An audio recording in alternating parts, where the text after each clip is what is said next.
Yes, hello, and welcome back to Recovery with Ike.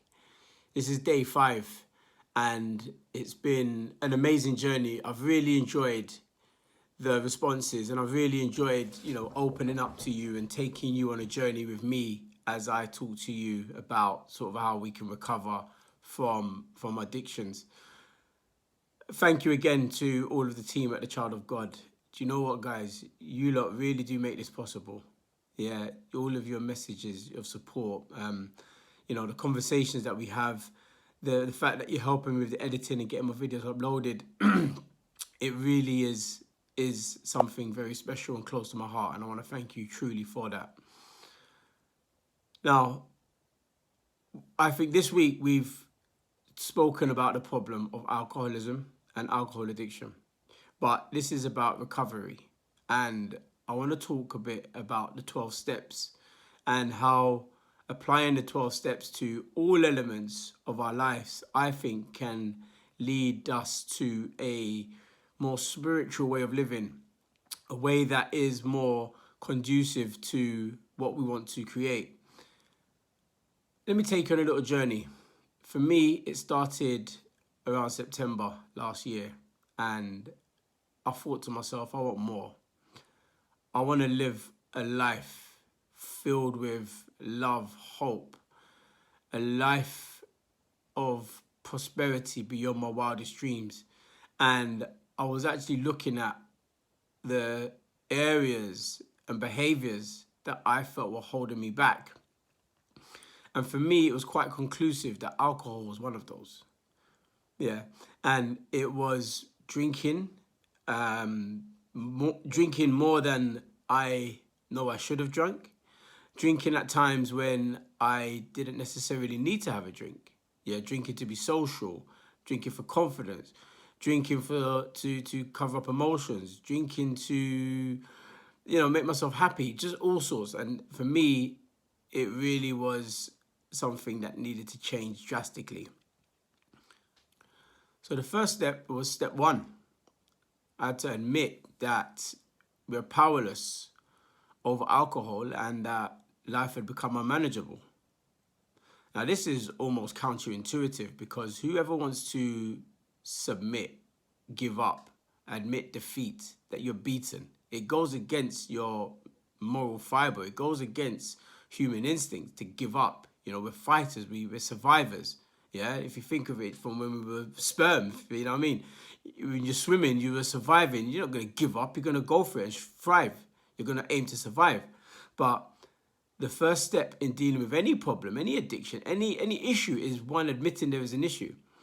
The fact that you could say that life has become unmanageable doesn't necessarily mean that what you were down and out, but there were areas in your life that weren't living to their full potential, which ultimately means it's unmanageable. In admitting it and coming to terms with it, I've said this before, a problem well stated is a problem halved. Yeah, that's a fact. And by stating it in its reality means that you're halving the problem. You're opening up that problem to be dealt with. And that's what's needed. Yeah, we need to be able to be real with ourselves and open up and understand exactly what's going on before we can then address it.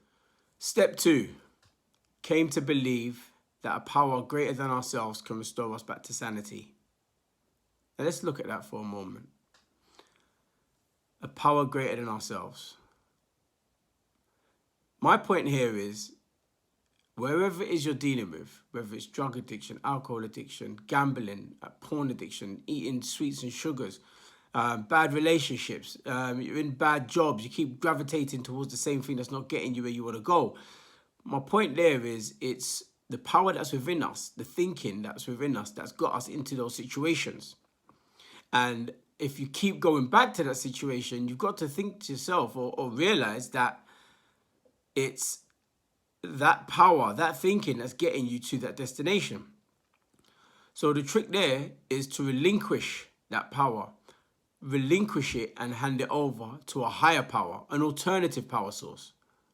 That's what's required here. Now, a lot of the time, this might come down to, and a lot of the conflict may come down to the fact that people don't believe in God or don't have faith in some form of religious leader or whatever else it may be. But think about it for a minute. We all have faith. Even if it's faith in the negative behavior that's creating the outcome that we don't want. Yeah? Do you see where I'm coming from? So let's say you're eating sugars. You're drinking alcohol. You have faith that that drink is going to give you the result that you say you're craving. Yeah? Maybe it's to calm your nerves. You have faith that the drink is going to do that for you. That's why you drank it. But the problem comes when you're not stopping that drink. It's not just calming your nerves. You're then going further and further with it. So you need to be able to relinquish the power from yourself and hand it over to a higher power. Now, for me, that higher power is God. I found that through the church and directly through God and through praising through Jesus Christ. However, this isn't just about Jesus. This is for all religious denominations and even for atheists. I personally believe this is even more for atheists because it's just the fact that we don't know what to pin the faith on is where we will get the conflict. Step 3. I think this is the most powerful one for me. Yeah, I really feel this one. Made the decision to turn our will and our lives over to the care of our higher power as we understand him. In my case, handing it over to God. In doing that, it made everything easy for me because I've handed over the will. Yeah? It's like I'm driving a car and I say, take the wheel. Or I'm holding a heavy object and I let go. But my God takes it on. Now, don't get it confused. When I talk about handing it over and letting go of a heavy object, you're not necessarily just letting it go and saying and turning your back on something just like that. You're turning the power over.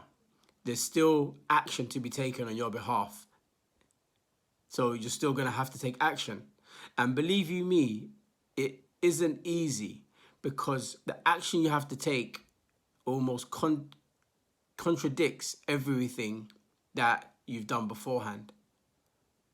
It really is a very powerful step. It's like opening a door that would have been locked. It reminds me of that part in the Matrix where you take the blue pill or the red pill. You can't go back. Once you open that Pandora's box, that's it. Life changes forever. Now, you can relinquish on that and renege on that opening and, you can slip back. But once that door's been opened, it's like a seed has been planted. It's there and it will grow. So that's it for today, guys. Thank you for checking me out. Come back tomorrow and I will continue talking about the 12 steps to recovery. Thanks again.